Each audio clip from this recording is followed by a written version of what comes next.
નમસ્કાર મિત્રો, હું doctor Deepak Pandya, assistant professor SD Sethia college of education, Mundra, Kutch.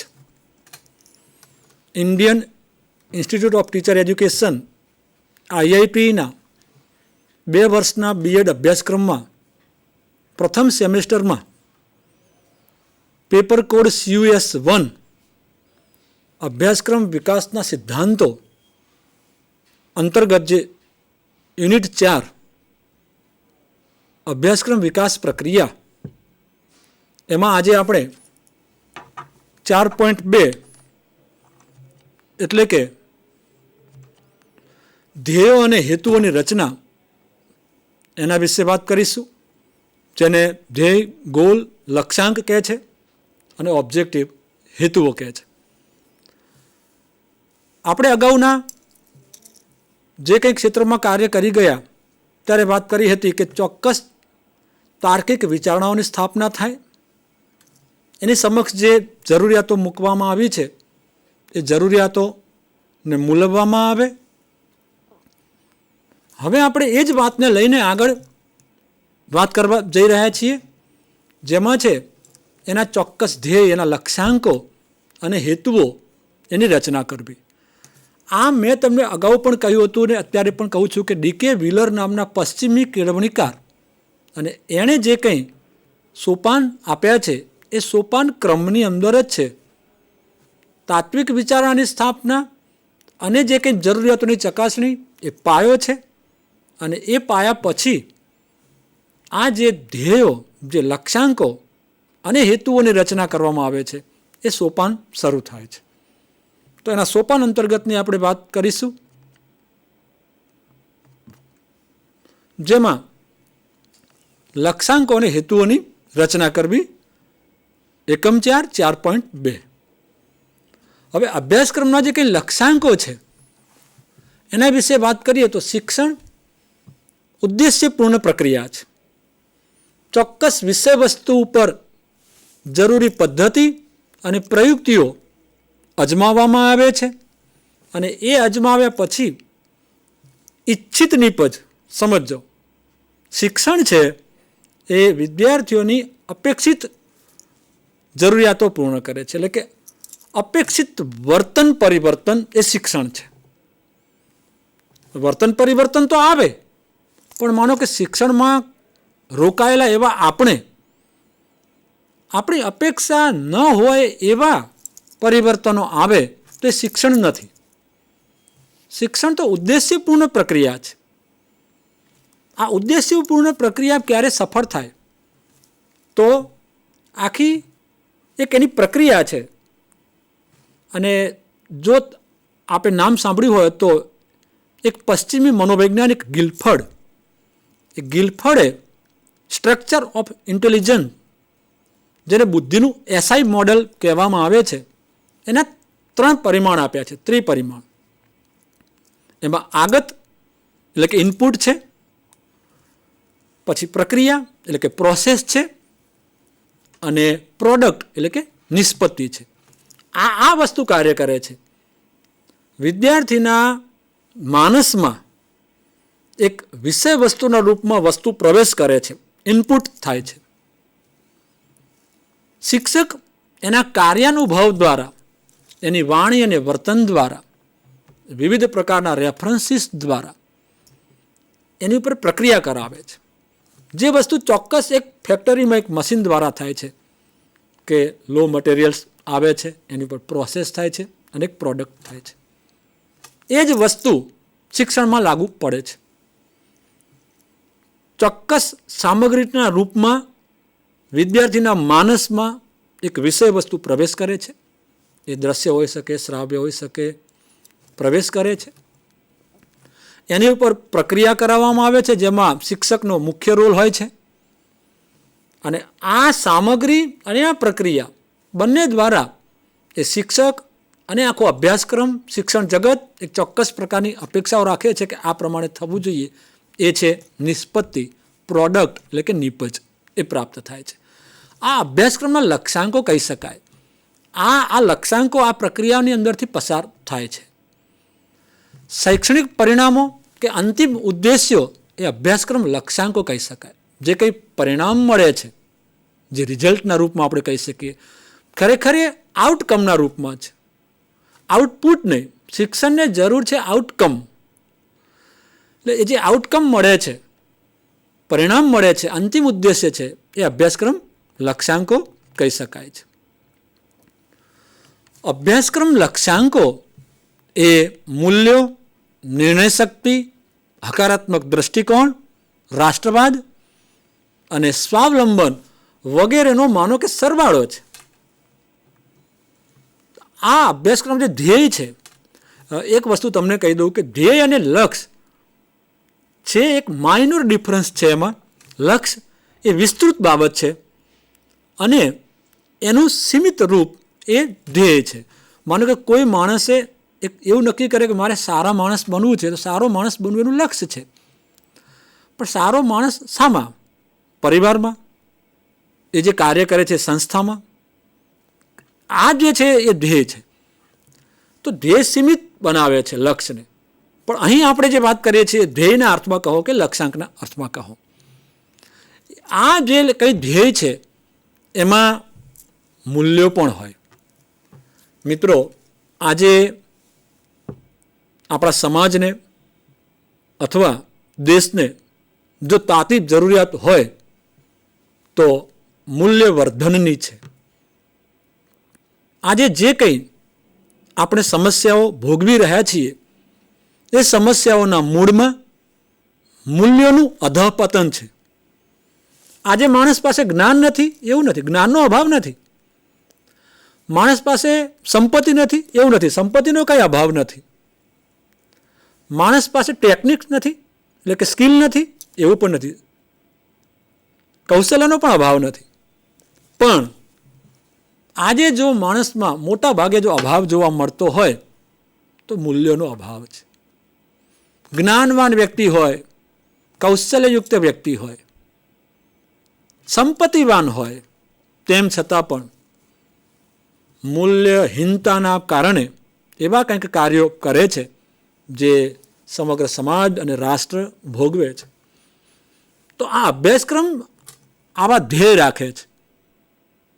અભ્યાસક્રમનું ધ્યેય એ હોય છે, એનું જે વિઝન છે એ હોય છે કે એક મૂલ્યવાન નાગરિકો તૈયાર થાય, આ દેશને, આ સમાજને મૂલ્યવાન નાગરિકો પૂરા પાડે, આ સમાજમાં મૂલ્યનું પુનઃસ્થાપન થાય, મૂલ્યને વરે એવા નાગરિકોનું નિર્માણ થાય. એટલે અભ્યાસક્રમ લક્ષ્ય કે ધ્યેયની અંદર આ મૂલ્યો હોય છે. એની અંદર નિર્ણય શક્તિ. તમે જુઓ, વિદ્યાર્થી અવસ્થાથી નહીં, બાલ્યાવસ્થાથી વાત કરીએ. જીન પિયાજે વાત કરે તો બાલ્યાવસ્થાથી વાત કરે ત્યારથી લઈ અને માનવી જે સમગ્ર જીવન જીવે છે એમાં જો કોઈ મુખ્ય ભૂમિકા હોય તો એ છે નિર્ણય શક્તિની. ક્યારેક એવું બને છે યોગ્ય નિર્ણય ન લેવાના કારણે ક્ષમતાવાન વિદ્યાર્થી પણ પોતાનું સામર્થ્ય બતાવી શકતો નથી હોતો.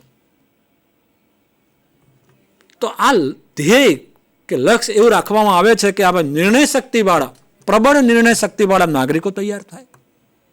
ઇતિહાસ તરફ નજર કરીએ, વૈશ્વિક ઇતિહાસ તરફ, તો ફ્રાન્સની અંદર લુઈ શાસન ચાલતું હતું અને એ લુઈ શાસન, લુઈ 16મો નિર્ણય શક્તિના અભાવવાળો રાજા, આખું લુઈ શાસનનો અંત આવ્યો. એક નિર્ણય શક્તિનો અભાવ હોય છે તો શું થાય છે એનું ઉદાહરણ ઇતિહાસમાં આપણને એક દ્રષ્ટિ કરીએ છીએ તો મળે છે. તો પ્રબળ નિર્ણય શક્તિ, પ્રબળ નિર્ણય શક્તિનો અર્થ એવો પણ નથી કે ત્વરિત એટલે એકદમ ફાસ્ટ નિર્ણય લઈ લેવો, એવો પણ અર્થ નથી. યોગ્ય નિર્ણય ત્વરિતતાથી લેવાય તે છે. આ નિર્ણય શક્તિ વિકસે એવું એક વિઝન કે લક્ષ્ય રાખવામાં આવે છે. હકારાત્મક દ્રષ્ટિકોણ, માનો કે આપણે વાત કરીએ કે એની પાસે મૂલ્યો પણ છે, નિર્ણય શક્તિ પણ તેજ છે, પણ એનો દ્રષ્ટિકોણ જે છે એને જે દરેક વ્યક્તિને જોવાનો કે દરેક વસ્તુને જોવાનો જે રવૈયો છે એ નકારાત્મક છે, તો એ બધી જ જગ્યાએથી નકારાત્મક બાબતોને એકત્ર કરશે અને નકારાત્મક બાબતો દિમાગની અંદર ભરાવાના કારણે લાંબા ગાળે એ પોતે તો નકારાત્મકતાનો ભોગ બનશે જ, પણ એની સાથે પ્રત્યક્ષ અને પરોક્ષ જેટલા પણ રોકાયેલા છે એ પણ એની નકારાત્મકતાનો ભોગ બને છે. તો એ હકારાત્મક દ્રષ્ટિકોણ વિકસે એ અભ્યાસક્રમનું એક ધ્યેય કે લક્ષ્ય છે. રાષ્ટ્રવાદ. આજે આ રાષ્ટ્રને નાગરિકોની કમી છે? ના, નાગરિકોની કમી નથી, પણ સારા નાગરિકોની કમી છે. રાષ્ટ્રવાદને વરેલા નાગરિકોની કમી છે. આ મારું રાષ્ટ્ર છે, આ મારા રાષ્ટ્ર વિશે આવું ક્યારેય ન વિચારાય, મારે આ રાષ્ટ્ર વિશે હંમેશા આવું ઊંચું જ વિચારાય. આ રાષ્ટ્રની સંપત્તિ છે, એને ભોગવવાનો મને કોઈ અધિકાર નથી. આ રાષ્ટ્રીય સંપત્તિ છે, એને નુકસાન પહોંચાડવાનો મને કોઈ અધિકાર નથી. આ રાષ્ટ્રની સંપત્તિ છે, મારે એને હંમેશા સાચવવી જોઈએ, એનું જતન કરવું જોઈએ. આ વસ્તુ જે છે એ રાષ્ટ્રવાદ છે.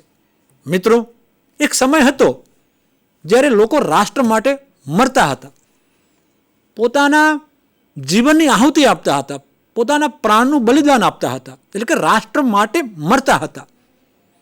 હવે આજે એવો સમય છે, રાષ્ટ્ર માટે મરવાનું નથી, આજે રાષ્ટ્ર માટે જીવવાનું છે. તો રાષ્ટ્ર માટે જીવવું એ રાષ્ટ્રવાદ છે. અને સ્વાવલંબન, આ અભ્યાસક્રમ આખો પરિપૂર્ણ કર્યા પછી પણ એ લાભાર્થીનું જો પરાવલંબીપણું દૂર ન થાય તો એ અભ્યાસક્રમમાં ક્યાંક પચાસ છે. એ આપણે સમજવું રહ્યું. આજે આપણા સમાજ કે રાજ્યની કે રાષ્ટ્રની વાત કરીએ તો બેરોજગારીનું પ્રમાણ વિશેષ જોવા મળે છે. એમાં ક્યાંક ને ક્યાંક એવું પણ બને કે અભ્યાસક્રમની અંદર આપણે કંઈક એવું આપવામાં ક્યાંક ઓછા અથવા ઊણા ઉતર્યા છીએ કે જેના કારણે આ સ્વાવલંબન જે પ્રાપ્ત થવું જોઈએ એ થઈ શકતું નથી. હવે આજે આપણા વડાપ્રધાન શ્રી મોદી સાહેબ દ્વારા સ્વાવલંબન યોજના લઈ અને જે આત્મનિર્ભર ભારત અભિયાન કે વગેરે જે છેડ્યું છે એનાથી સ્વાવલંબન બની શકે, પણ અભ્યાસક્રમ લક્ષ્યાંકોની અંદર આ સ્વાવલંબન આ બધી બાબતોનો સરવાળો છે. એટલે નિર્ણય હોય, મૂલ્યો હોય, હકારાત્મક દ્રષ્ટિકોણ હોય, રાષ્ટ્રવાદ હોય અને સ્વાવલંબન, આ બધું અભ્યાસક્રમના લક્ષ્યાંકોમાં એના ધ્યેયમાં આવે છે. હવે આપણને એક પ્રશ્ન થાય કે અભ્યાસક્રમ લક્ષ્યાંકો શા માટે, એનું શું મહત્વ છે? શું આ લક્ષ્યાંકો રાખવામાં ન આવે તો ન ચાલે? એમ કદાચ એક પ્રશ્ન આપણને થાય.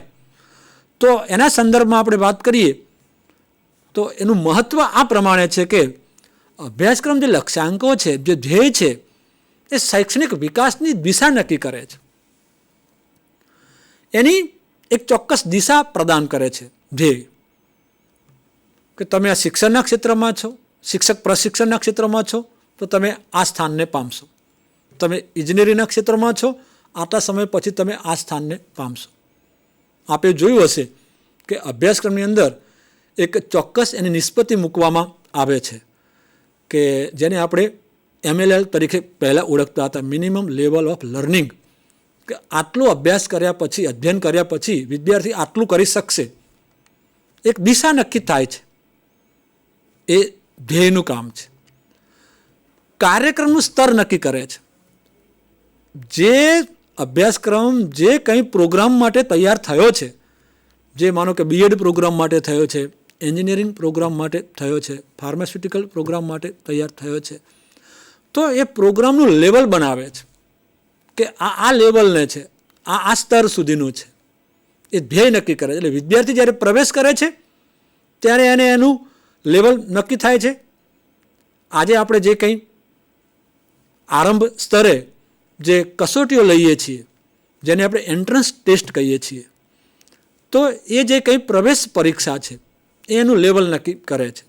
અને પછી વિદ્યાર્થીને આપણે એ અભ્યાસક્રમના સમયગાળાને અંતે જે કંઈ પરીક્ષાઓ લઈએ છીએ, મૂલ્યાંકન કરીએ છીએ તો પછી એનું સ્તર નક્કી થાય છે કે એ ક્યાં હતો અને ક્યાં પહોંચ્યો હતો. તો એ અપેક્ષા છે કે આ અભ્યાસક્રમનું આ સ્તર છે, આ સ્તર સુધી તો એ વિદ્યાર્થી આવવો જ જોઈએ. એ કાર્યક્રમનું સ્તર નક્કી અભ્યાસક્રમ ધ્યેય કરે છે અથવા અભ્યાસક્રમ લક્ષ્યાંક એ કાર્ય કરે છે.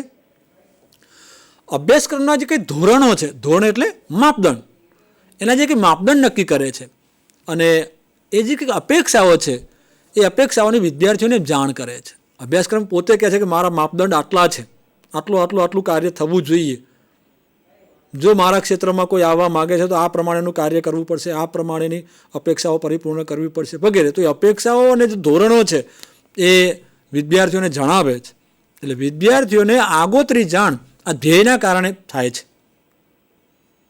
કે મારે જે નિર્ધારિત સમયગાળો છે, માનો કે પ્રવર્તમાન સમયની બીએડની વાત કરીએ તો કે 2 વર્ષનો સમયગાળો છે, તો કે 2 વર્ષને અંતે મારે આ ધોરણો જે છે એ હાંસલ કરવાના છે, આ માપદંડ સિદ્ધ કરવાના છે અને મારે આટલી અપેક્ષાઓ પરિપૂર્ણ કરવાની છે. તો એ ધોરણો અને અપેક્ષાઓની વિદ્યાર્થીઓને આગોતરી જાણ કરે છે. તો આવી રીતે આગોતરી જાણ કરે છે એટલે એ અભ્યાસક્રમના ધ્યેયો એ સાચા અર્થમાં એક માઇલસ્ટોનનું કામ કરે છે. આપણે કોઈ જગ્યાએ જતા હોઈએ તો જે જગ્યાએ આપણે જવું છે, જે આપણું લક્ષ્ય છે, ત્યાં કહે કે ગાંધીનગર આટલા કિલોમીટર, સુરત આટલા કિલોમીટર, ભુજ આટલા કિલોમીટર. તો માઇલસ્ટોન છે એના કારણે આપણને ખબર પડે છે કે આપણે જે કંઈ પ્રોપર ગતિથી જઈએ છીએ બરાબર છે, શું ગતિ વધારવાની જરૂર છે વગેરે વગેરે વગેરે. જે તૈયારીઓના ભાગરૂપે આપણને સજાગ કરે છે, જાગૃત કરે છે માઇલસ્ટોન. આમ અભ્યાસક્રમની અંદર ધ્યેય જે છે, લક્ષ્યાંક જે છે એ માઇલસ્ટોનનું કામ કરે છે. વિદ્યાર્થીઓને કહે છે કે તમે આજે અહીંયા છો, તમારે જ્યાં પહોંચવું છે ત્યાં આટલું દૂર છે, આટલું આ કાર્ય કરવાનું છે, આ કરવાનું વગેરે. એટલે એ ધ્યેયો કે લક્ષ્યાંકો છે એ માઇલસ્ટોનનું કાર્ય કરે છે. અભ્યાસક્રમ લક્ષ્યાંકો દ્વારા જ વિષયવસ્તુ અને શૈક્ષણિક અનુભવોની પસંદગી થાય છે. જે કંઈક કન્ટેન્ટ, જે મેં તમને કહ્યું કે ડીકે વ્હીલરના સોપાનો છે અને પછી જે કંઈ એનું બીજું સોપાન આવે વિષય વસ્તુની પસંદગી. તો એ વિષય વસ્તુની પસંદગી, જેને આપણે સામગ્રી શબ્દ પણ ઉપયોગમાં લઈ શકીએ છીએ. તો એ સામગ્રીની પસંદગી અને અધ્યયનપ્રદ અનુભવો એવો શબ્દ, જેને આપણે શૈક્ષણિક અનુભવો પણ કહી શકીએ. તો શૈક્ષણિક અનુભવો અને અધ્યયનપ્રદ અનુભવો એની પસંદગી આ લક્ષ્યાંકોના કારણે, ધ્યેયના કારણે થાય છે. માનો કે શિક્ષકત્વની કાયા નિર્મિત કરવી છે તો એક શિક્ષક કેવો હોવો જોઈએ? નિષ્ઠાવાન, પ્રજ્ઞાવાન, કૌશલ્યયુક્ત. તો આ જે કંઈ છે એ લક્ષ્યના રૂપમાં રાખવામાં આવે છે, ધ્યેયના રૂપમાં રાખવામાં આવે છે અને એ વસ્તુને લઈને એમાં નિષ્ઠાના પાઠ એટલે કે એ પ્રમાણની સામગ્રી એની અંદર મૂકવામાં આવે છે, એ પ્રકારના અધ્યયનપ્રદ અનુભવો એમાં મૂકવામાં આવે છે. તો આ પસંદગી પણ એના કારણે થાય છે, એનું મહત્ત્વ છે. અથવા આપણને એમ થાય કે આ ધ્યેય શા માટે, આ લક્ષ્યાંક શા માટે, તો પણ એનો જવાબ મળે છે કે આ બાબતો પસંદ એના કારણે કરી શકાય છે. ત્યાર પછી છે તે મૂલ્યાંકનના સાધન તરીકે માળખું પ્રદાન કરે છે. જે કંઈ એના નિર્ધારિત સમયગાળા પછી મૂલ્યાંકન કરીએ છીએ આપણે, તો એનું જે કંઈ આખું ફોર્મેટ છે એ ફોર્મેટ પણ આજે ધ્યેય રાખવામાં આવ્યા છે, જે એના લક્ષ્યાંકો રાખવામાં આવ્યા છે, એના આધારે એ માળખું આખું મૂલ્યાંકનનું એના કારણે મળે છે. ત્યાર પછીની વાત કરીએ તો અભ્યાસક્રમ ધ્યેય શું કાર્ય કરે છે? તો કે એક શિક્ષક અને વિદ્યાર્થીઓ વચ્ચે એક ગર્ભિત કરાર તરીકેનું કાર્ય કરે છે, સૂચિત કરાર તરીકે. આપણે જાણીએ છીએ કે શિક્ષણ અનેક ધ્રુવી પ્રક્રિયા છે, અનેક ધ્રુવી. પરંતુ અનેક ધ્રુવી પ્રક્રિયા હોવા છતાં શિક્ષણ દ્વિધ્રુવી પ્રક્રિયા છે. એના મુખ્ય 2 મેરુદંડ સમાન ધ્રુવ જે છે, શિક્ષક અને વિદ્યાર્થી. શિક્ષક અને વિદ્યાર્થીઓના પરસ્પર આદાન પ્રદાન થકી, પરસ્પર સહયોગ થકી આ નિષ્પત્તિ પ્રાપ્ત થાય છે. અપેક્ષિત જે કંઈ એની મૂલ્યો કે વગેરેની બાબતો રાખવામાં આવી હોય છે એ પરિપૂર્ણ થાય છે, સિદ્ધ થાય છે. તો એક કરાર તરીકેનું, બંને વચ્ચે કરાર તરીકેનું કાર્ય કરે છે. અને શિક્ષક અને વિદ્યાર્થીઓ જે જ્ઞાનનું, જે વિચારોનું આદાન પ્રદાન કરે છે એ ધ્યેયને રાખીને કરે છે. એટલે ધ્યેયની રચના થવી જરૂરી છે. આ ધ્યેય કે લક્ષ્યાંક જે છે એના થકી જ સમજો કે શિક્ષણ પ્રક્રિયા અસ્તિત્વમાં આવે છે. ત્યાર પછી એનું મહત્વ એ છે, અથવા કે એ ધ્યેય કે લક્ષ્યાંક શા માટે તો જવાબ આપે છે કે જવાબદારી માટે આધાર સુયોજિત કરે છે. આમાં કોની કેટલી જવાબદારી? શિક્ષણની પ્રક્રિયામાં પ્રત્યક્ષ અને પરોક્ષ રીતે રોકાયેલા જેટલા પણ લોકો છે એની જવાબદારી શું છે? વિદ્યાર્થી તરીકે તો કે વિદ્યાર્થી તરીકે મારી શું જવાબદારી છે? શિક્ષક તરીકે તો શિક્ષક તરીકે મારી શું જવાબદારી છે? વાલી તરીકે તો વાલી તરીકે મારી શું જવાબદારી છે? એક સંસ્થાના પ્રતિનિધિ તરીકે તો સંસ્થાના પ્રતિનિધિ તરીકે મારી શું જવાબદારી છે? આમ જવાબદારી માટેનો ચોક્કસ આધાર નક્કી કરવાનું કાર્ય એ ધ્યેય કે લક્ષ્યાંક કરે છે. ત્યાર પછી છે કે અભ્યાસક્રમના એનું જે આયોજન છે એના વાહક તરીકેનું કાર્ય કરે છે. કોઈ પણ કાર્ય આપણે કરવું હોય છે તો પહેલું પ્લાનિંગ કરવું પડે છે. આમ આ અભ્યાસક્રમ જે તે ફિલ્ડની અંદર અમલીકરણ એનું કરવામાં આવે છે ત્યારે એક પ્લાનિંગ થાય છે. સમયગાળાને લઈને, એના સૈદ્ધાંતિક પક્ષ અને પ્રાયોગિક પક્ષ એને લઈને, એના મૂલ્યાંકન માળખાને લઈને એક આયોજન કરવામાં આવે છે.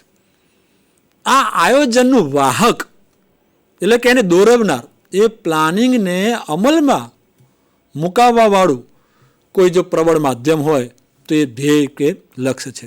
એટલે આયોજકને પણ ખબર પડે છે કે મારે આટલું આયોજન કરવું જ પડશે, આટલું કાર્ય સૈદ્ધાંતિકના રૂપમાં કરવું પડશે, આટલું કાર્ય પ્રાયોગિકના રૂપમાં કરવું પડશે, તો જ હું આ ચોક્કસ ધ્યેયને પામી શકીશ અથવા મારા વિદ્યાર્થીઓ જે છે એ આ ધ્યેયને પામી શકશે. એ ધ્યેયની રચના છે. એટલે એ ધ્યેય કે લક્ષ્યાંક આ કાર્ય કરે છે. આમ અભ્યાસક્રમના જે લક્ષ્યાંકો છે એ શીખનાર અને શીખવનાર માટે એક રાહબરનું કામ કરે છે. બંનેને એક ચોક્કસ માર્ગદર્શન આપે છે અને માર્ગદર્શકનું કાર્ય કરે છે. તો આ જે ટાઇટલ આપણે જોયું 4.2ની અંદર કે ધ્યેયની રચના અને અભ્યાસક્રમના હેતુઓની રચના, તો ધ્યેય જે છે એને આપણે વિસ્તૃત રૂપમાં લક્ષ્યાંકના રૂપમાં વાત કરી અને એ લક્ષ્યાંકના સીમિત અર્થમાં આપણે ધ્યેયની વાત કરી કે આ રીતે જે આ ધ્યેય છે એ એનું મહત્ત્વ ધરાવે છે અને એ ધ્યેય દૂરનું સ્થાન છે અને દૂરના સ્થાન સુધી પહોંચવા માટે માધ્યમ જે બને છે એ હેતુઓ છે. આપણે વાત કરીએ કે કોઈ માનો કે બીએડનો વિદ્યાર્થી એમ નક્કી કરે કે મારે બીએડની અંદર ડિસ્ટિંક્શનથી ઉપર અથવા આટલી ટકાવારી મારે મેળવવી છે, મારે સંસ્થામાં પ્રથમ ક્રમે આવવું છે અથવા મારે યુનિવર્સિટીમાં પ્રથમ ક્રમે આવવું છે, તો એ માનો કે એનું ધ્યેય છે, એનું લક્ષ્યાંક છે. અને ત્યાં સુધી જવા માટે હવે એ તો લક્ષ્યાંક કે ધ્યેય તો નક્કી થઈ ગયું, પણ હવે ત્યાં સુધી પહોંચવા માટે હવે કરવું શું જોઈએ? રોજનું મારે આટલા કલાક મહેનત કરવી પડશે, મારે આટલો સમય જે કંઈ વેડફાય છે એને બચાવવો પડશે. તો એમ કરી જે પ્લાનિંગ કરે છે એ એના પછી હેતુઓ થાય છે. તો હેતુઓ જે છે એ ધ્યેય સુધી લઈ જાય છે, લક્ષ્યાંક સુધી લઈ જાય છે. તો આ 4.2ની અંદર આપણે જે વાત કરવાના હતા કે ધ્યેયની રચના કરવી અને હેતુઓની રચના કરવી. તો ધ્યેય પછી એટલે કે લક્ષ્યાંક પછી હવે આપણે અભ્યાસક્રમના હેતુઓ વિશેની વાત કરીશું. તો ધ્યેયો કે હેતુઓ શિક્ષણની પ્રક્રિયા કે તંત્રનું આરંભ બિંદુ છે. આ શરૂઆત થાય છે. ધ્યેય લાંબા ગાળા માટે છે, હેતુ એ લાંબા ગાળાને પહોંચાડવા માટેના ટૂંકા એક આયામ છે. તો એ પ્રારંભ કરાવે છે. માનો કે ધ્યેય નક્કી કર્યો, એ પ્રારંભ થયું. હવે ધ્યેય સુધી પહોંચવા માટે શું કરવું એ જે કંઈ આયામ બને છે એ પણ પ્રારંભ છે. જો માનો કે ધ્યેય નક્કી કરી દેવામાં આવે પણ પછી હેતુ જ નક્કી કરે કે પ્લાનિંગ કે વાંચવાનું નક્કી કરવામાં ના આવે, કે સામગ્રી એકત્ર કરવાનું નક્કી કરવામાં ના આવે, સમયનો વેડફાટ થાય છે અને બચાવવાનું નક્કી કરવામાં ના આવે, તો પણ ધ્યેય સુધી પહોંચાતું નથી. તો એ આરંભ છે. માનો કે કોઈ એક જગ્યાએ પહોંચવું છે એ લક્ષ્ય છે, પણ એ પહોંચવા માટે પ્રથમ કદમ જે ભરીએ છીએ એ હેતુ છે, પ્રારંભ કરાવે છે. કે ત્યાં પહોંચવું છે તો મારે ચાલવું પડે, ચાલવું જોઈએ, હેતુ છે. તો આમ કહેવાય છે કે જે હજારો કિલોમીટરની યાત્રાનો શ્રેય એ પ્રથમ કદમને ફાળે જાય છે. એમ આ ધ્યેય કે હેતુ એ શિક્ષણ પ્રક્રિયાનો આરંભ કરાવે છે. ત્યાંથી શરૂઆત થાય છે. ટૂંકા આયામ થકી વ્યક્તિ લાંબા ગાળાના મુકામ સુધી પહોંચે છે. એટલે કે આરંભ બિંદુ છે પ્રક્રિયાનું. હેતુઓ અને અભ્યાસક્રમ વચ્ચે સાધ્ય અને સાધનનો સંબંધ છે. સમજો, અભ્યાસક્રમ અને હેતુ, જ્યારે આપણે હવે અભ્યાસક્રમના હેતુઓ વિશેની વાત કરી રહ્યા છીએ ત્યારે અભ્યાસક્રમ સાધન છે અને હેતુઓ સાધ્ય છે. સાધન સાધ્ય બને પણ ક્યારે બને? એને ઉપયોગની પ્રક્રિયામાં લેવામાં આવે ત્યારે, એનું અમલીકરણ કરાવવામાં આવે ત્યારે. માનો કે ઉદાહરણ રૂપે આપણે વાત કરીએ કે કુહાડી છે, કુહાડી છે એક સાધન છે, કુહાડીનું કામ છે કાપવું. પણ કુહાડી ઉપયોગમાં લેવામાં ન આવે તો સાધન ક્યારેય સાધ્ય બની શકતું નથી. સાધન સાધ્યના રૂપમાં જ રહે છે. પણ પછી એને ઉપયોગમાં એનું અજમાયશીકરણ કરવામાં આવે, ઉપયોગમાં લેવામાં આવે અને એ જેના માટે નિર્મિત થઈ છે એ કાર્યમાં રોકાય એટલે એ સાધન બને છે, સાધ્ય બને છે. તો આમ અભ્યાસક્રમ રૂપી જે સાધન દ્વારા હેતુઓ રૂપી સાધ્ય પ્રાપ્ત કરવાના હોય છે, એ હેતુઓ જે સાધ્ય બને છે અને અભ્યાસક્રમ એના માટેનું સાધન બને છે. આમ અભ્યાસક્રમ દ્વારા શિક્ષણના જ્ઞાનાત્મક, ભાવાત્મક અને ક્રિયાત્મક હેતુ સિદ્ધ થાય છે. મિત્રો, બેન્જામિન બ્લૂમનું નામ તમે સાંભળ્યું હશે. આગળ પણ આપણે એના વિશે ચર્ચા કરવાના છીએ. પરંતુ બ્લૂમ ટેક્સોનોમી અંતર્ગત શિક્ષણ ક્ષેત્રના 3 ડોમેન છે, ક્ષેત્રો છે. એમાં જ્ઞાનાત્મક ક્ષેત્ર એટલે કોગ્નેટિવ ડોમેન, ભાવાત્મક ક્ષેત્ર એફેક્ટિવ ડોમેન અને ક્રિયાત્મક ક્ષેત્ર જેને મનોક્રિયાત્મક ક્ષેત્ર પણ કહેવામાં આવે છે, સાયકોમોટર ડોમેન. આ 3 ક્ષેત્રો છે, એ 3 ક્ષેત્રો સિદ્ધ થવા જ જોઈએ. જો જ્ઞાનાત્મક ક્ષેત્ર માત્ર શિક્ષણ એ જ્ઞાનનું જ આદાન પ્રદાન છે એવું નથી. જ્ઞાન ઉપરાંત ભાવ, વર્ગની અંદર શિક્ષક જે કંઈ વિષય વસ્તુના માધ્યમથી વિદ્યાર્થીઓને જ્ઞાન આપી રહ્યો છે, પણ એ જ્ઞાનની પ્રક્રિયાને સફળ બનાવવા માટે વર્ગમાં જે વાતાવરણ નિર્મિત કરે છે એ ભાવાવરણ છે, એ ભાવ છે. શિક્ષક કદાચ વર્ગમાં વિષય વસ્તુની પ્રસ્તુતિમાં ક્યાંક ઊણો ઉતરે તો ચાલી શકે તેમ છે, પણ ભાવાત્મક ક્ષેત્રમાં ઊણો ઉતરે તો ક્યારેય નહીં ચાલે. કેમ કે શિક્ષકને વિદ્યાર્થીઓ સાથે કાર્ય લેવાનું છે અને આ માનસિક ક્ષેત્ર છે. એ ભાવાત્મક રીતે જો વિદ્યાર્થીઓ શિક્ષક સાથે જોડાયેલા હોય તો પ્રોડક્ટ ઊંચી મળે છે. તો એ ભાવાત્મક ક્ષેત્ર છે. અને મનોક્રિયાત્મક, જે મેં કહ્યું કે સાયકોમોટર ડોમેન, તો એવી રીતે એની જે પણ કાર્ય કરવામાં જોડાય છે માનસિક સ્થિતિથી, તો એ ક્રિયાત્મક છે. આ 3 હેતુ જે કંઈ ક્ષેત્રો છે એ અભ્યાસક્રમના આવા હેતુ સિદ્ધ કરે છે. એટલા માટે એ હેતુઓ જરૂરી છે. પશ્ચિમી કેળવણીકાર હિલ્ડા ટાબા એના મત પ્રમાણે હેતુઓ મુખ્ય 2 પ્રકારના હોય છે. એક છે સામાન્ય હેતુઓ અને 2 છે વિશિષ્ટ હેતુઓ, જેને આપણે કોમન ઓબ્જેક્ટિવ્સ અથવા જનરલ ઓબ્જેક્ટિવ્સ પણ કહીએ છીએ, અને વિશિષ્ટ હેતુઓ જેને આપણે સ્પેસિફિક ઓબ્જેક્ટિવ પણ કહીએ છીએ. તો હિલ્ડા ટાબા એ આ હેતુઓને 2 પ્રકારમાં વહેંચે છે. એક સામાન્ય હેતુઓ, 2 વિશિષ્ટ હેતુઓ. બંનેમાં જે ફર્ક છે એ ફર્ક આપણે જાણીએ તો સામાન્ય હેતુ એ લાંબા ગાળાના હોય છે, જ્યારે વિશિષ્ટ હેતુ એ ટૂંકા ગાળાના હોય છે. સમજો, જે કંઈ આપણે 4 કૌશલ્યના રૂપમાં શ્રવણ, કથન, વાંચન, લેખન એના રૂપમાં વાત કરીએ છીએ એ લાંબા ગાળાના હેતુઓ છે. ઉદાહરણ તરીકે આપણે કહીએ કે વિદ્યાર્થી ગુજરાતી ભાષા સાહિત્યમાં અભિરુચિ કેળવે, તો ગુજરાતી ભાષા સાહિત્યમાં અભિરુચિ કેળવે લાંબા ગાળાનો છે. ઘણું બધું વાંચન કરે, ઘણા બધા સાહિત્યકારો સાથેની મુલાકાત કરે, વિચાર વિમર્શ કરે, ઘણા એવા સાહિત્ય એકત્રિત કરે, ત્યાર પછી શક્ય છે કે એ અભિરુચિ કેળવે, એ હેતુ સિદ્ધ થાય. લાંબા ગાળાનો છે. એ સિદ્ધ થાય પણ ખરો અને ન પણ થાય. જો લાંબા ગાળાનો હેતુ સિદ્ધ ન થાય, એટલે કે સામાન્ય હેતુ સિદ્ધ ન થાય, તો એમાં ભણાવનાર એના માટે દોષી નથી. અને વિશિષ્ટ હેતુ એ ટૂંકા ગાળાનો છે. જે 35 મિનિટનો તાસ હોય કે 1 કલાકનો તાસ હોય અને એમાં એ જે જણાવવા માગે છે અને વિદ્યાર્થીઓ જાણે, એ ટૂંકા ગાળાનો હેતુ છે કે વિદ્યાર્થીઓ જુમા ભિસ્તીના પાડાના નામથી પરિચિત થાય. આ ટૂંકા ગાળાનો છે હેતુ. એ એના અભ્યાસક્રમ દરમિયાન પ્રશ્ન પૂછે અને એ વાત રજૂ કરે કન્ટેન્ટ, અને એ સિદ્ધ થઈ જાય. ટૂંકા ગાળાનો છે અને એ ટૂંકા ગાળાનો હેતુ સિદ્ધ થવો જ જોઈએ. જો ન થાય તો ભણાવનાર એના માટે દોષી ગણાય છે. તો એક સામાન્ય હેતુ અને વિશિષ્ટ હેતુનો ફરક આ છે કે સામાન્ય હેતુ લાંબા ગાળાના છે અને વિશિષ્ટ હેતુ ટૂંકા ગાળાના છે. બીજો એનો ભેદ છે કે સામાન્ય હેતુ સૈદ્ધાંતિક પક્ષ દર્શાવે છે અને વિશિષ્ટ હેતુ મોટે ભાગે પ્રાયોગિક હોય છે. એ અભિવ્યક્ત કરે તો માનો કે આપણે પ્રશ્ન પૂછે ત્યારે અભિવ્યક્ત કરે છે, તો ક્રિયા કરે છે. એ આ શબ્દોનો પર્યાયવાચી શબ્દ આપે તો એ આપણે પ્રશ્ન પૂછીએ છીએ, પ્રશ્ન પૂછવાની ક્રિયા કરીએ છીએ ત્યારે આપે છે.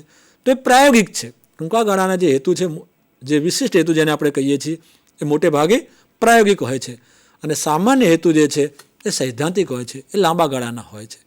તો આવી રીતે હિલ્ડા ટાબાએ આપેલું જે કંઈ અભ્યાસક્રમના હેતુઓનું વર્ગીકરણ છે એ 2 પ્રકારે છે.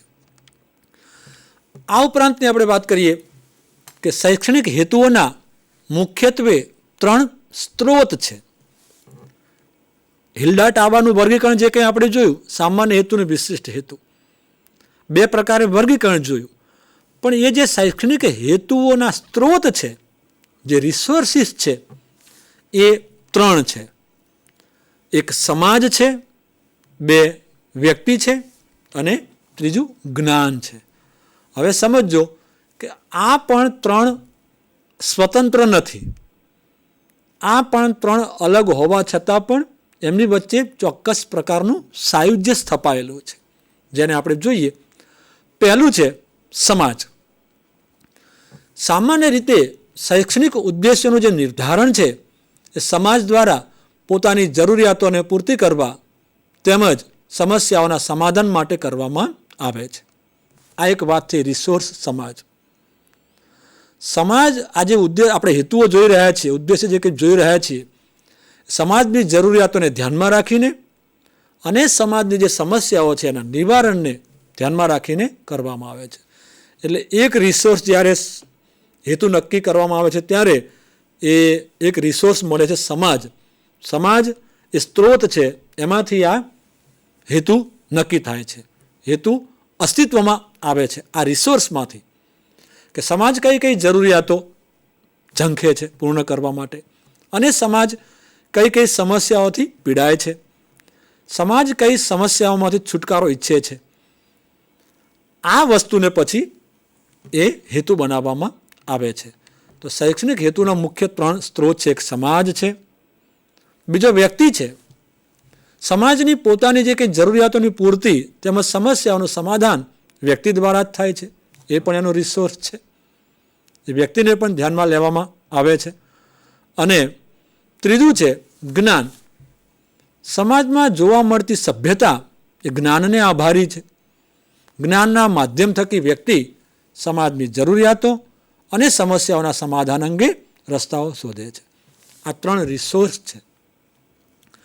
જે રિસોર્સ હેતુઓને અસ્તિત્વમાં લાવવાનું પણ કામ કરે છે અને જે રિસોર્સ આ હેતુઓ દ્વારા આ હેતુઓને એક સાધન બનાવીને ઉપયોગમાં પણ લે છે. આ 3 બાબતો છે. એક સમાજ છે, એક વ્યક્તિ છે અને એક જ્ઞાન છે. સમાજની કેટલીક જરૂરિયાતો છે કે સમાજની જે કંઈ સમસ્યાઓ છે એ હેતુઓમાં જોવા મળે છે. વ્યક્તિ જે છે એ વ્યક્તિ પોતે એ સમાજની જરૂરિયાત પૂર્ણ કરવા માટે વ્યક્તિ એક માધ્યમ બને છે, સાધનના રૂપમાં આવે છે. અને એ વ્યક્તિ સમાજની જરૂરિયાતો પૂર્ણ કરવા માટે, સમાજની સમસ્યાઓ દૂર કરવા માટે જ્ઞાનનો આધાર લે છે, જ્ઞાનને માધ્યમ બનાવે છે.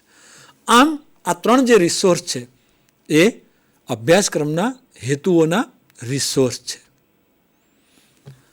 અહીં એક નામ છે, સ્ટર્લિંગ નિસ્બત, પશ્ચિમી કેળવણીકાર છે.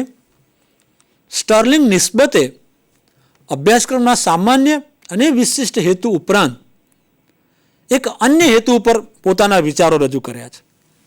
નિસ્બત એવું કહે છે કે કેટલાક શિક્ષણવિદ જાણતા અજાણતા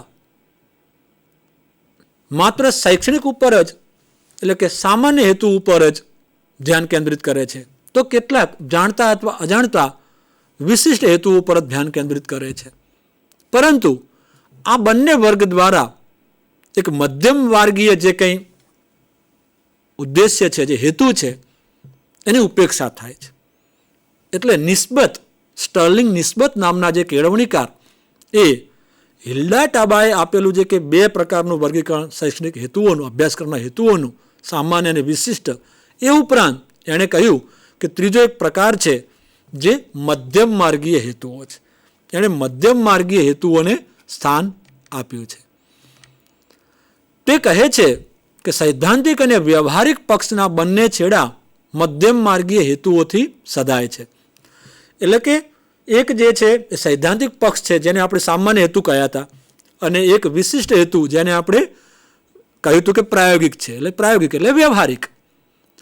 તો આ સૈદ્ધાંતિક પક્ષ અને વ્યવહારિક પક્ષ એ ક્યારે એ બંનેની વચ્ચે ગૂંથણી થાય છે, ક્યારે સુગ્રથિતતા જોવા મળે છે, જ્યારે વચ્ચે જે મધ્યમ માર્ગીય હેતુ છે એને ધ્યાનમાં લેવામાં આવે તો. કેમ કે મધ્યમ માર્ગીય જે હેતુ છે એ એક બાજુ સૈદ્ધાંતિકને અને એક બાજુ વ્યવહારિકને સાથે જોડાયેલ છે, અને બંને વચ્ચે જે કંઈ ખાઈ ઉદ્ભવે છે એ ખાઈ દૂર કરવાનું કાર્ય કરે છે.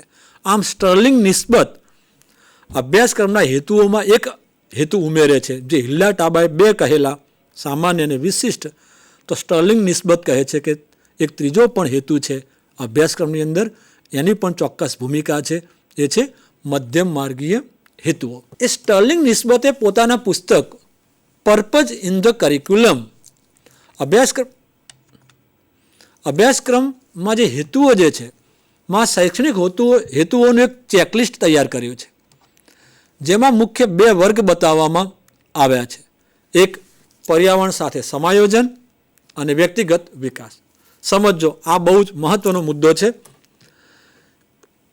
કે અભ્યાસક્રમમાં ઘણા બધા હેતુ રાખવામાં આવે છે, જેનું વર્ગીકરણ સામાન્ય અને વિશિષ્ટના રૂપમાં થયું.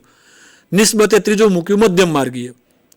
પણ એણે આખું લિસ્ટ જે આપ્યું પર્પઝ ઇન ધ કરિક્યુલમ નામના પુસ્તકમાં, એમાં એણે મુખ્ય બે વર્ગ બતાવ્યા, અને એણે કહ્યું કે આ બે વર્ગની અંદર બધા જ હેતુઓ આવી જાય છે.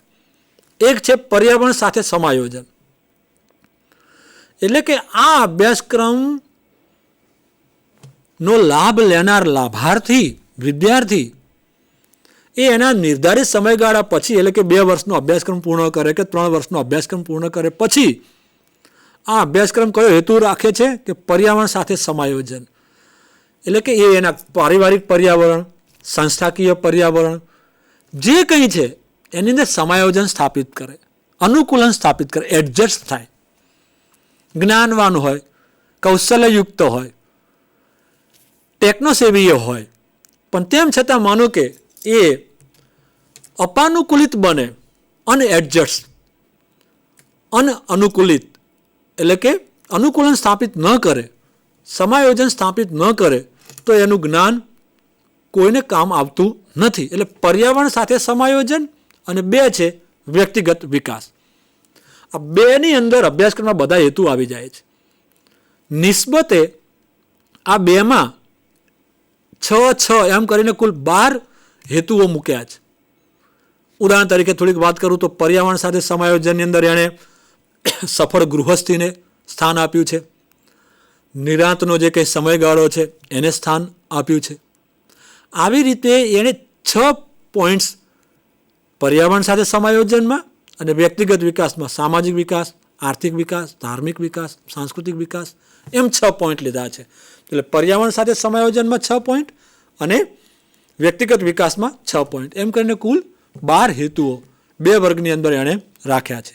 તો આપણે 2 પ્રકારે અભ્યાસક્રમના હેતુઓની વાત કરી. ફરીથી એક અભ્યાસક્રમના હેતુઓ હિલ્ડા ટાબા અંતર્ગત સામાન્ય હેતુઓ અને વિશિષ્ટ હેતુઓ, અને બીજું સ્ટર્લિંગ નિસ્બતના મતે 2 તો છે જ, એટલે કે સામાન્ય અને વિશિષ્ટ હેતુ ઉપરાંત એણે એક ત્રીજો હેતુ આપ્યો મધ્યમ માર્ગીય.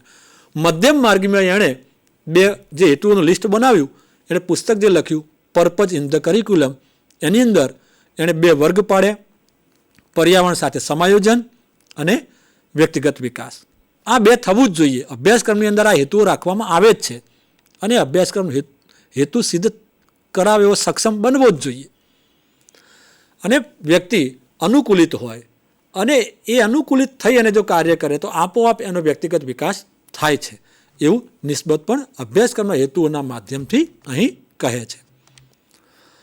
હવે આપણે જે કંઈ અગાઉ પણ ઉચ્ચારણ કરેલું એ અનુસંધાનમાં વાત કરીએ કે બેન્જામિન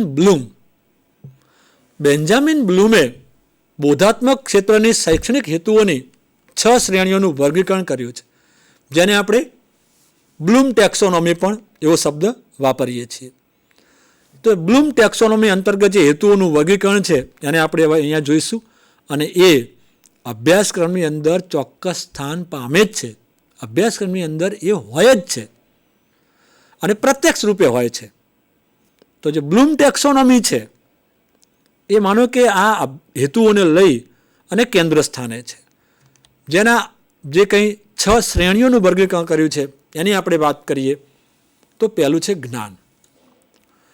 જે જ્ઞાનની વાત કરવામાં આવે, જે આપણે વાત કરી છે કે શિક્ષક અને વિદ્યાર્થી જે મુખ્ય 2 ધ્રુવ અને 2 ધ્રુવના આદાન પ્રદાન થકી જે કાર્ય થાય છે એનું પાયારૂપ બાબત છે જ્ઞાન. આ જે વાત આપણે કરી રહ્યા છીએ બ્લૂમ ટેક્સોનોમી અંતર્ગતની વાત છે. તો બેન્જામિન બ્લૂમે જે 6 શ્રેણીઓનું વર્ગીકરણ કર્યું છે એમાં એક છે જ્ઞાન, બીજું છે સમજ અથવા અર્થગ્રહણ.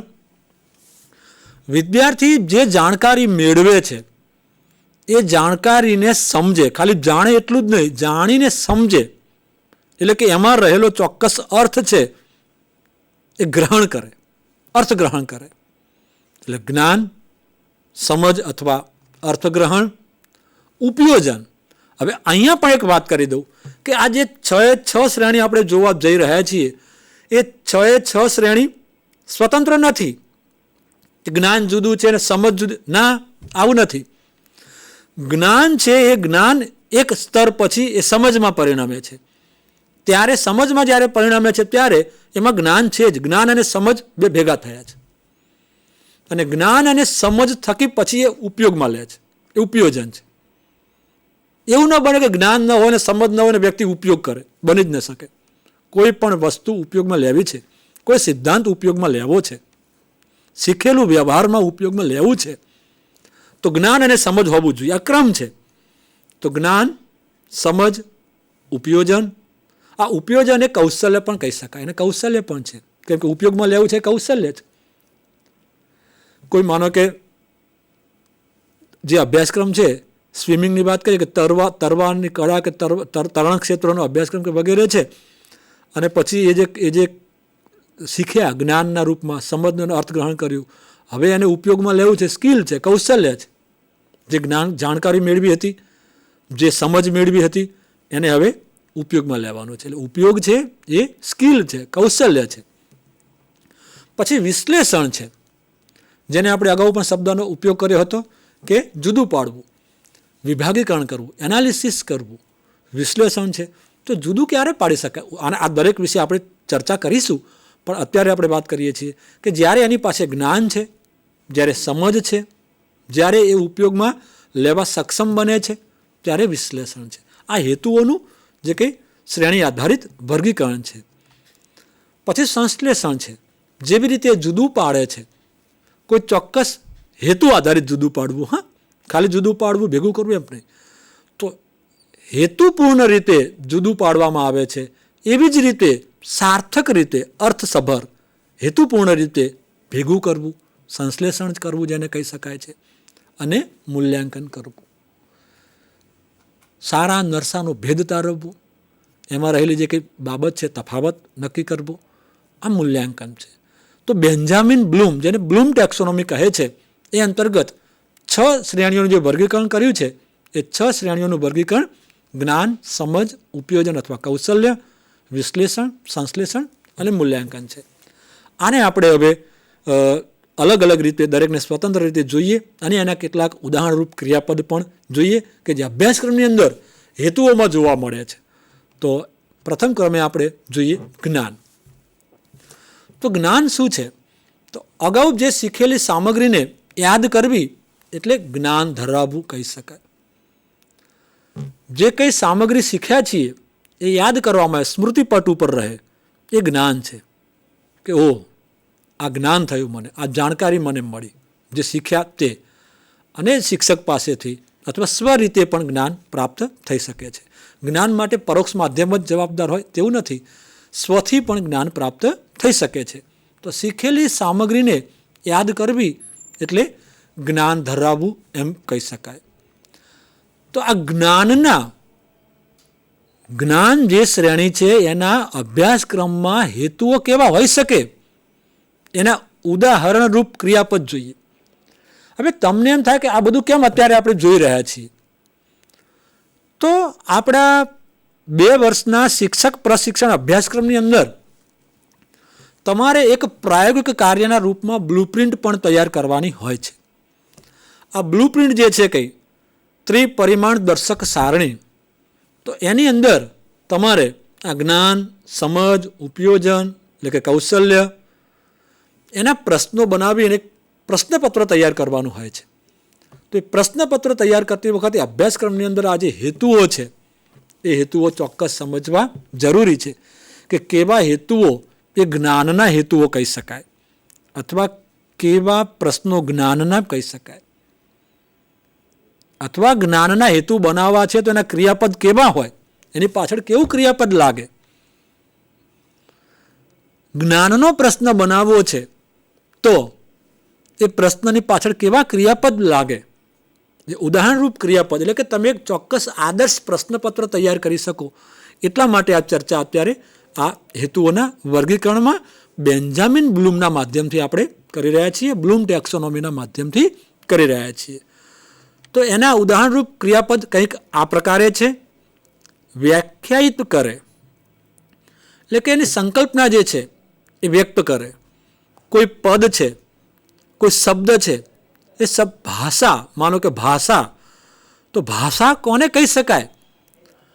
તો ભાષા એટલે શું? આ જ્ઞાન છે. એની વ્યાખ્યાયિત કરે, એની વ્યાખ્યા આપે. કોઈ પણ બાબત, માનો કે અધ્યયન એટલે શું?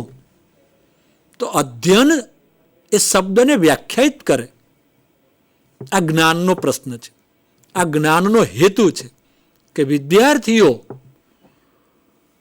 ભાષાની પરિભાષા આપી શકે અથવા આપે, આવો હેતુ બનાવવામાં આવે એ જ્ઞાનનો હેતુ છે. વ્યાખ્યાયિત કરે, વર્ણન કરે. માનો કે કોઈ પરિસ્થિતિ છે, ઘટના છે વગેરે, એનું વર્ણન કરે. તમારી આજુબાજુ બનેલ કોઈ ઘટના કે પ્રસંગ વગેરેનું વર્ણન કરો, અથવા આ એકમમાં આવતા મેળા અંગે 5 થી 10 લીટીમાં વર્ણન કરો. તો આ વર્ણન કરવું જે છે એ જ્ઞાન છે. એ સામગ્રીને સ્મૃતિમાં લાવે, યાદ કરે છે. એ જ્ઞાન છે. એના માટે વર્ણન કરવું છે. યાદી બનાવે કે આ પાઠની અંદર આવતા કેટલાક પ્રાણીઓની યાદી બનાવો. આ પાઠની અંદર આવતા આવા કેટલાક એક જ શબ્દના સમાનાર્થી શબ્દો વગેરે એની યાદી બનાવો. એની યાદી બનાવે એ જ્ઞાન છે. વિકલ્પ પસંદ કરે. જે વિકલ્પો આપવામાં આવે છે એમાંથી કોઈ એક વિકલ્પ પસંદ કરે એનું જ્ઞાન છે. સમજો, ફરીથી કહું છું, સ્વતંત્ર કોઈ બાબત નથી. જ્ઞાન, સમજ, ઉપયોજન બધું એકબીજાથી સુગ્રથિત છે, પરસ્પર એટલે કે અન્યોન્ય છે. પણ તેમ છતાં જ્યારે અત્યારે આપણે એનું વિભાગીકરણ કરી રહ્યા છીએ ત્યારે ઉદાહરણરૂપ ક્રિયાપદ કેવા હોઈ શકે કે નીચેનામાંથી કોણ પ્રાણીનું નામ નથી, કયું પ્રાણીનું નામ નથી? તો બાકીના જે કંઈ પક્ષીઓના નામ આપ્યા હોય એમાંથી પ્રાણીનું નામ, કે એવો ચોક્કસ વિકલ્પ પસંદ કરે. પ્રાણીનું નામ છે અથવા પ્રાણીનું નામ નથી એવો વિકલ્પ પસંદ કરે. એનું જ્ઞાન છે, સ્મૃતિમાં છે, યાદ કરે છે.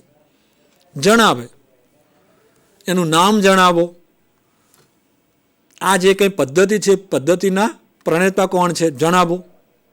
તો આ જણાવો, આપણે એમ કહીએ કે વિદ્યાર્થી તેનું નામ જણાવી શકે અથવા નામ જણાવે અથવા નામ જણાવતા થાય, આવા ચોક્કસ પર્ટિક્યુલર એનું બંધારણ છે હેતુઓનું.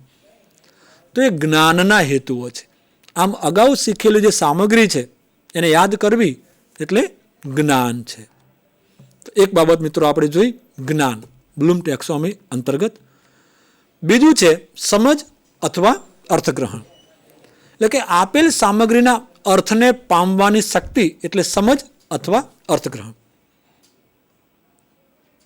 જે કંઈ સામગ્રી આપી છે એના અર્થને પામવું, એ પામવાની શક્તિ એ સમજ અથવા અર્થગ્રહણ છે. ઉદાહરણ રૂપમાં એ રૂપાંતર કરે કે એટલે કે પરિવર્તિત કરે. આ હકારાત્મક વાક્ય છે એને નકારાત્મક બનાવવામાં આવે તો હકારાત્મક વાક્યને નકારાત્મક કેમ બનાવવું એની સમજ છે, એની પાસે એક જ્ઞાન છે, એને સ્મૃતિમાં છે, તો એને રૂપાંતરિત કરે છે. ત્યાર પછી તફાવત આપે છે કે ભાઈ પક્ષીઓ અને પ્રાણીઓનો તફાવત આપો, તો એ સમજ્યો છે, એની પાસે એનું ચોક્કસ જ્ઞાન છે, એના આધારે જ્ઞાનનો ઉપયોગ કરીને સમજ આપે છે, તફાવત આપે છે, ઉદાહરણો આપે છે, સારાંશ આપે છે અને એનું સામાન્યકરણ કરે છે, જનરલાઇઝ કરે છે. આમ સામાન્યકરણ કરે એ સમજ છે. તો આપણે બે બાબતો જોઈ, જ્ઞાન અને સમજ. ત્યાર પછી ત્રીજું છે ઉપયોજન. જ્ઞાન અને સમજના બળે એ શીખેલી સામગ્રીનો તદ્દન નૂતન પરિસ્થિતિમાં ઉપયોગ કરે છે. આ નૂતન પરિસ્થિતિમાં ઉપયોગ કરવાની શક્તિ એટલે ઉપયોજન છે. એના ઉદાહરણરૂપ ક્રિયાપદ કયા કયા હોઈ શકે? તો ગણતરી કરે.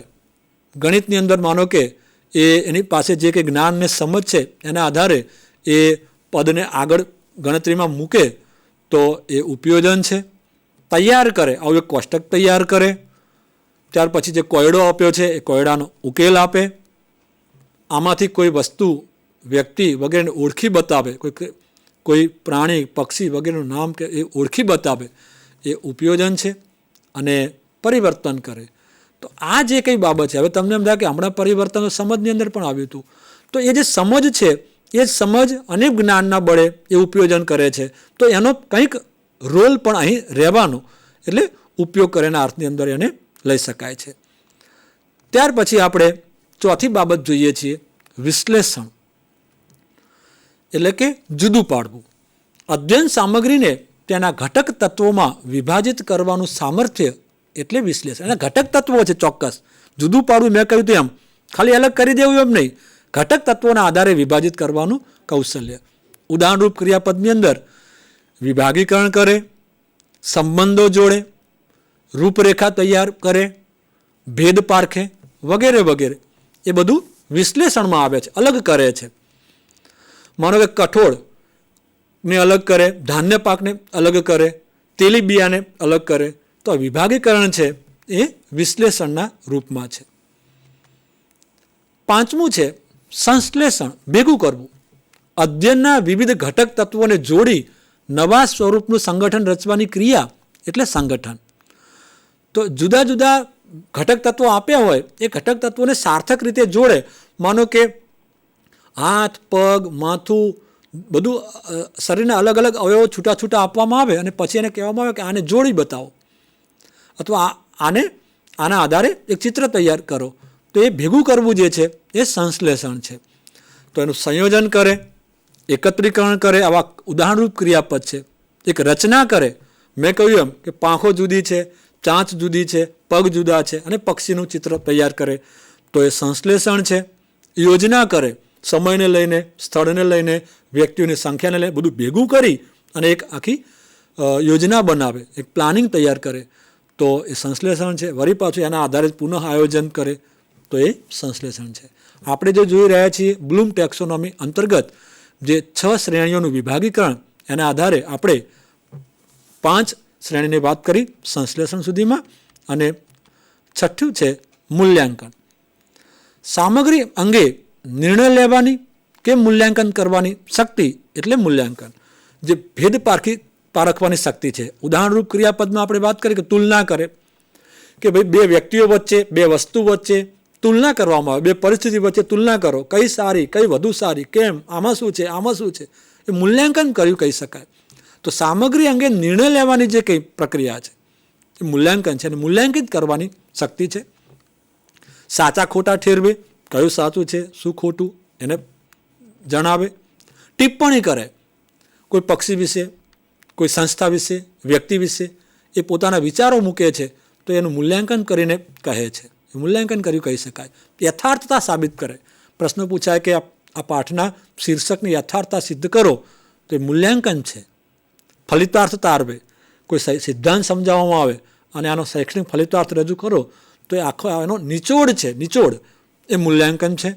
અને સમીક્ષા કરે કોઈ પણ કૃતિ, એ કૃતિની સમીક્ષા કરવામાં આવે, રિવ્યૂ જે કંઈ આપવામાં આવે એ મૂલ્યાંકન છે.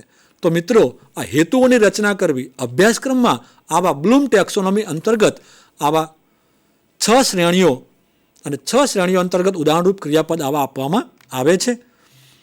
હવે જે કંઈ આપણે વાત કરી રહ્યા છીએ એ અભ્યાસક્રમના લક્ષ્યાંકો અને હેતુઓની રચના કરતી વખતે આયામાં સુસંગતતા, યોગ્યતા, શબ્દોની ગોઠવણ, યથાર્થતા, પુનરાવર્તન વગેરે જેવા લક્ષણો રહે એનું ધ્યાન રાખવું ખૂબ જ જરૂરી છે. જ્યારે હેતુ રચવામાં આવે તો એ હેતુઓ રચતી વખતે કે ધ્યેય રચતી વખતે એમાં સુસંગતતા હોય, એ યોગ્ય હોય, શબ્દોની પણ ચોક્કસ ગોઠવણી થયેલી હોય, એ યથાર્થ હોય, સમય પ્રમાણે પુનરાવર્તિત થતા હોય, આવા લક્ષણોનું ધ્યાન રાખવું ખૂબ જ જરૂરી છે.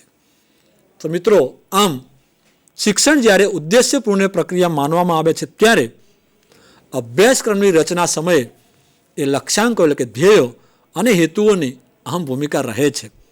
અભ્યાસક્રમ આવા સોપાનોની અંદરથી પસાર થાય છે. મેં અગાઉ પણ કહ્યું હતું, ફરી પણ કહું છું કે ડી.કે. વ્હીલર નામના પશ્ચિમી કેળવણીકારે કરિક્યુલમ પ્રોસેસ નામનું પુસ્તક લખ્યું છે.